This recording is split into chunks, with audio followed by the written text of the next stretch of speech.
நம்ம அரசியலுக்கு வர்றதுக்கு முன்னாடி அட இவரெல்லாம் வரமாட்டாரியா, அவரே வரல, இவரே வரல, இவருங்க வர போறாரு அப்படின்ட்டு நிறைய பேர் ஜோசியம் சொன்னாங்க. அப்புறம் நம்ம கட்சியினுடைய பேர் அறிவிச்சதுக்கு அப்புறம் பேரு தானே அறிவிச்சிருக்கிறாரு, மக்கள் கிட்ட பேர் வாங்கணும்ல, அதெல்லாம் முடியாதுன்னாங்க. அப்புறம் ரொம்ப முக்கியமா மாநாடுலாம் எவ்வளவு பெரிய விஷயம், அதெல்லாம் இவர் ஒத்தால எப்படி பண்ண முடியும், சும்மா பக்கத்தில் புஷியானதை வச்சுக்கிட்டு மாநாடுல எப்படி நடத்தி காட்ட முடியும், அதெல்லாம் அவங்களால முடியாது. அப்புறம் மழை பெஞ்சு எல்லாத்தையும் எடுத்துரும், ஏன் என் கூட இருக்கிறவங்களே கூட தான் சொன்னாங்க. அதுக்கப்புறம் என்ன நடந்துச்சுன்னு உங்க எல்லாருக்குமே தெரியும். இப்ப புதுசா ஒண்ணு சொல்ல ஆரம்பிச்சிருக்கிறாங்க. அது என்னடானா, ஆட்சியை பிடிக்கிறதெல்லாம் அவ்வளவு ஈஸி இல்லை இல்லையா. இப்ப அதெல்லாம் விட்டாங்க, இப்ப இங்க வந்துட்டாங்க. இவர் நேரா ஷூட்டிங்ல இருந்து வருவாராம், வந்து ஆட்சியை பிடிப்பாராம். அது எப்படி இவராலே முடியும், அவராலேயே முடியல, அவருக்கு அத்தனை வருஷம் ஆச்சு, இவராலே எப்படி முடியும் ஒரு பக்கம். இன்னொரு பக்கம் கூட்டம்லாம் ஓகே தான், அது எப்படி ஓட்டா மாறும் அப்படின்றது இன்னொரு பக்கம். இப்படி கதை, திரைக்கதை, வசனம், இயக்கம், பாடல்கள்,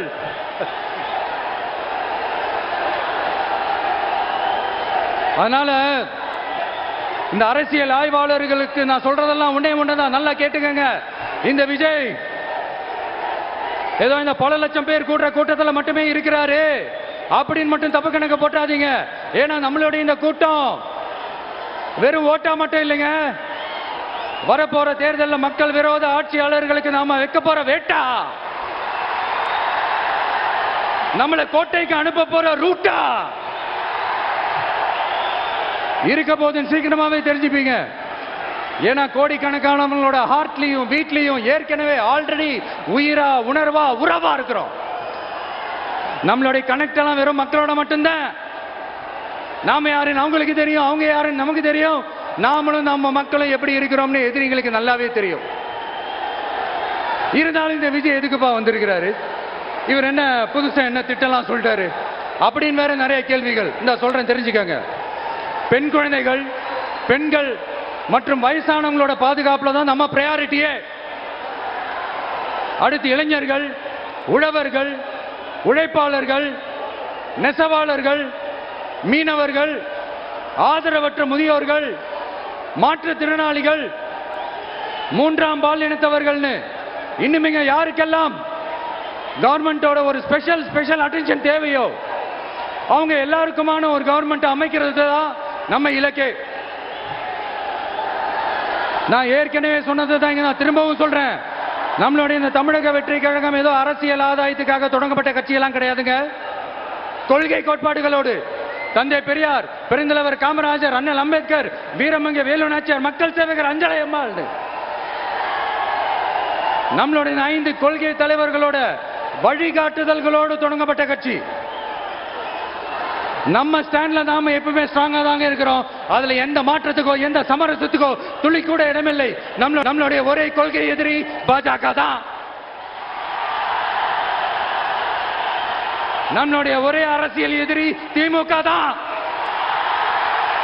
எப்படி நம்மளுடைய ஒரே கொள்கை எதிரி, நம்மளுடைய ஒரே அரசியல் எதிரி ஏதோ அண்டர் கிரவுண்ட் ஆதாயத்துக்காக டீல் போட்டுக்கிட்டு, டீல் பேசிக்கிட்டு, இந்த அலையன்ஸ் வச்சுக்கிட்டு இந்த ஊரை ஏமாத்துற கட்சி எல்லாம் நம்ம டிவிக்கே கிடையாதுங்க. யாருக்காகவும் எதுக்காகவும் எந்த பயமும் கிடையாது. மாபெரும் பெண்கள் சக்தி நம்மளோட இருக்கிறாங்க, மாபெரும் இளைஞர்கள் சக்தி நம்மளோட இருக்கிறாங்க, ஒட்டுமொத்த தமிழ்நாட்டு மக்களுடைய சக்தி நம்மளோட நிக்கிறாங்க. அப்படி இருக்கும்போது இந்தியாவில் இருக்கிற எல்லா ஸ்டேட்லயும் வாழ்ற நம்ம தமிழ் நெஞ்சங்கள் மட்டும் இல்ல, உலகம் பூரா 100க்கும் மேலான நாடுகள்ல வாழ்ற நம்ம தாய் தமிழ் உறவுகள் எல்லாருமே என்ன விஜய் தளபதி விஜய் இல்லனா விஜய் தளபதி இப்படி சொந்தம் கொண்டாடுற கோடிக்கணக்கானவங்களோட அன்பு மாசியும் நம்மளோட இருக்கும்போது, இவங்க எல்லாருமே நம்மளோட நிற்கும் போது எதுக்குங்க இந்த பாசிச பாஜகவோட நேரடி கூட்டணியோ இல்ல மறைமுக கூட்டணியோ உறவு வச்சுக்க? நாம என்ன உலகமாக ஊழல் கட்சி என்ன?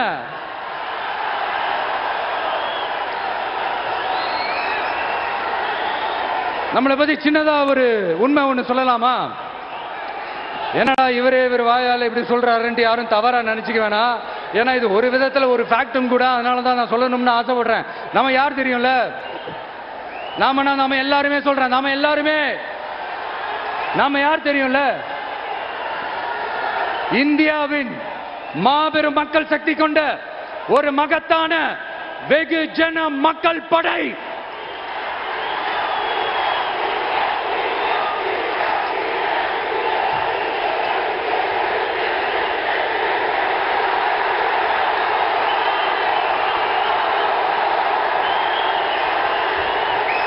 அதனால நம்ம தலைமையில நாம் அமைக்க போற இந்த உண்மையான மக்களாட்சிக்கான அச்சாரமாக மாபெரும் மக்கள் சக்தியை அணி அணியாக நம்மளோட திரண்டு நிக்கிறப்போ இந்த அடிமை கூட்டணியில சேர வேண்டிய அவசியம் நமக்கு இருக்குங்க. நம்மளுடைய இந்த கூட்டணி சுயமிழந்த கூட்டணியால இருக்காது, சுய மரியாதை கூட்டணியா தான் இருக்கும். இந்த ஒரு பக்கம் RSS கிட்ட அடிபணிஞ்சுக்கிட்டு, இன்னொரு பக்கம் மதச்சார்பற்ற கூட்டணின்னு இந்த மக்களை ஏமாத்துற கூட்டணியால நம்ம கூட்டணி இருக்காது.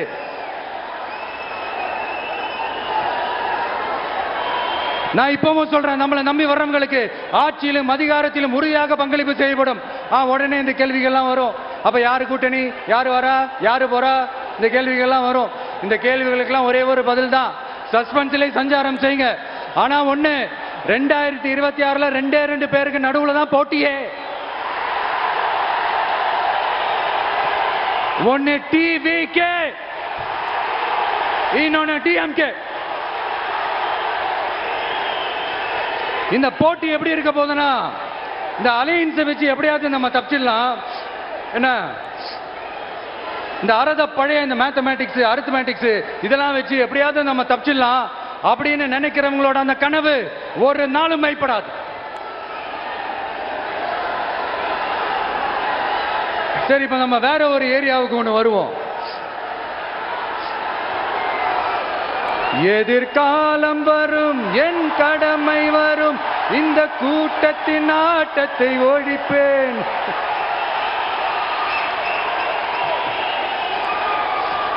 மக்கள் அரசியல் என்ற அந்த சவுக்க கையில் எடுக்கலாமா? யாருக்கு எதிரான தானே கேட்கிறீங்க? வேற யாரு? மறைமுக உறவுக்காரர்களான பாசிச பாஜகவும் பாய்சன் திமுகவும் தான்.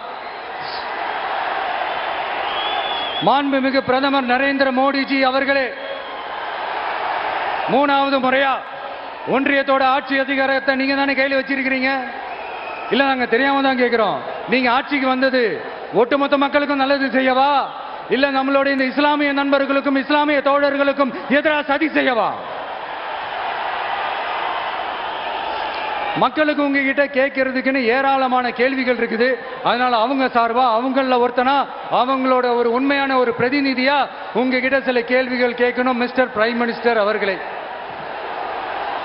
நம்ம தமிழ்நாட்டு மீனவர்கள் கிட்டத்தட்ட ஒரு 800 பேருக்கு மேல இலங்கை கடற்படையால தாக்கி அழிக்கப்பட்டிருக்கிறாங்க.